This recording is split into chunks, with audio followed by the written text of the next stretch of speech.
అయితే బాబ్జీ బాబ్జీ నువ్వు ఈరోజు బాప్తిజం తీసుకోవటానికి హృదయపూర్వకంగానే ఇష్టపడ్డావు, ఎవరన్నా బలవంతం మీద ఇష్టపడ్డావు? హృదయపూర్వకంగా ఇష్టపడ్డావు. నీ సొంతగానే హృదయపూర్వకంగానే ఇష్టపడ్డావు. ఇక్కడ బాప్తిజం అంటే ఏమని అర్థమైంది? బాప్తిజం అంటే మీకు ఏం అర్థమైంది? ఎందుకు తీసుకోవాలనుకున్నారు? పరలోక రాజ్యానికి వెళ్ళటానికి. అంటే బాప్తిజం ద్వారా పరలోక రాజ్యం వెళ్తానని అంటే బాప్తిజం ద్వారా ఏం జరుగుతుంది? పరిశుద్ధాత్మ వస్తాడు. పరిశుద్ధాత్మ రావాలంటే దానికి ముందు ఏం జరిగిందని మీకు అర్థమైంది వాక్యం ద్వారా? నీ పాపాల కోసం ఎవరన్నా చనిపోయి నీ పాపాలను పరిహరిస్తేనే కదా. పరలోక రాజ్యంలో పాపంతో ప్రవేశించలేరు. పాపాలు పోవాలంటే ఎవరు నీ పాపాల కోసం మరణించారని అర్థమైంది. యేసుక్రీస్తు వారు 2000 సంవత్సరాల క్రితం భూమి మీదకి వచ్చి మానవులందరి పాపాల కోసం ఆయన మరణించాడని, అందులో నువ్వు కూడా ఉన్నావని వాక్యం వినటం ద్వారా మీకు అర్థమైంది. సహోదరులు వాక్యం చెప్పడం ద్వారా యేసుక్రీస్తు వారు నీ కోసం మరణించాడని అర్థమైంది. ఇప్పుడు మీరు ప్రభు ద్వారా దేవుడిని ఏమడిగారు? యేసుక్రీస్తు ద్వారా దేవుడిని ఏం కావాలని అడిగారు? పాపాలన్నీ తీసేయమని అడిగారు.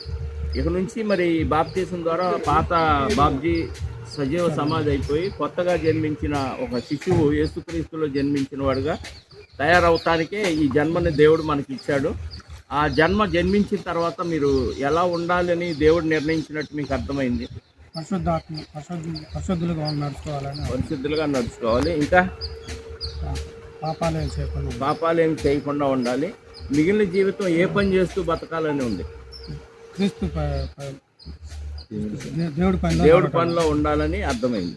ఇది మీరు ఇష్టపూర్తిగా తీసుకున్న నిర్ణయమా? ఎవరైనా బలవంతంగా నిర్ణయాన్ని మీకు నూరిపోసారా? మీరు ఇష్టపూర్తిగానే తీసుకున్నారు. మీరు మానసికంగా ఆరోగ్యంగా అంతా బాగానే ఉండరు.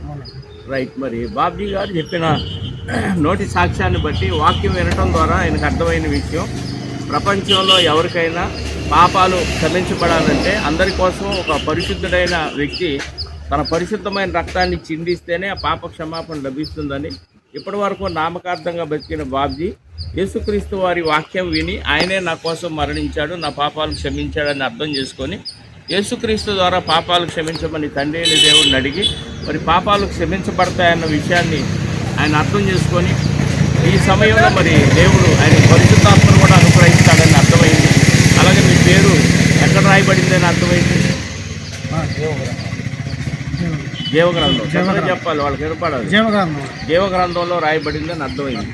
అంటే మరణించిన తర్వాత జీవగ్రంథంలో పేరు ఉంటేనే మీరు పరలోకం వెళ్తారని వాక్యాన్ని బట్టి మీకు అర్థమయ్యి మీరు ఇష్టపూర్తిగా ఈ బాప్తిజ కార్యక్రమానికి అంగీకరించారు. ఓకే కదా. మరి బాబ్జీ గారు చెప్పిన నోటి సాక్ష్యాన్ని బట్టి మరి దేవుడు వాక్యం ద్వారా నాకు ఇచ్చిన అధికారాన్ని బట్టి ఈ ప్రకృతి సాక్షిగా అనగా పంచభూతాల సాక్షిగా, అలాగే సంఘము ఎదుట సంఘము సాక్షిగా తండ్రి యొక్కయు కుమారుని యొక్కయు పరిశుద్ధాత్మ యొక్క నామంలోనికి అనగా వారి లక్షణాల్లోనికి మనం కూడా మారాలని దేవుడు సంకల్పించాడు. కాబట్టి వారి లక్షణాల్లోనికి బాబ్జీ గారు కూడా మారాలని యేసుక్రీస్తు నామంలో బాప్తిసం ఇస్తున్నారు. నీ పిలుపు వలన నేను నశించిపోలేదు, నీ ప్రేమ ఎన్నడు నన్ను విడువలేదు, నీ కృప కాచుట వలన జీవిస్తున్నాను. మహోన్నతుడా, కృపా కనికరము కలిగిన మా పరలోక తండ్రి, మీ దయా సంకల్పం ఎంతో గొప్పదయ్యా. ఎంతోమందికి ఈ భాగ్యాన్ని వారు కోల్పోతున్నారు. ఇదిగోనైనా అల్పులం అయోగ్యులైన మాకు క్రీస్తు ద్వారా రక్షించబడి పరిశుద్ధులుగా తీర్చబడే మహా అదృష్టాన్ని కల్పించారు. ఈ పరిశుద్ధత లేకుండా ఎవరూ మీ దగ్గరికి ప్రవేశింపలేరని మీ వాక్యాన్ని బట్టి మాకు అర్థమైంది నాయన.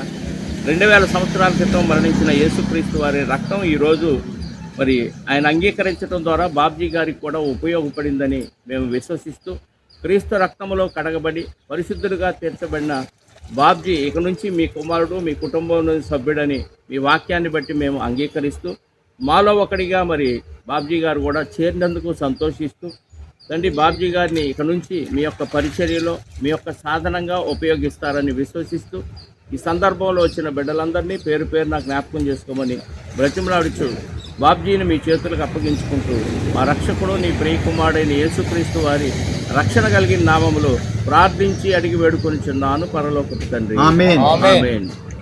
Okay, God bless you.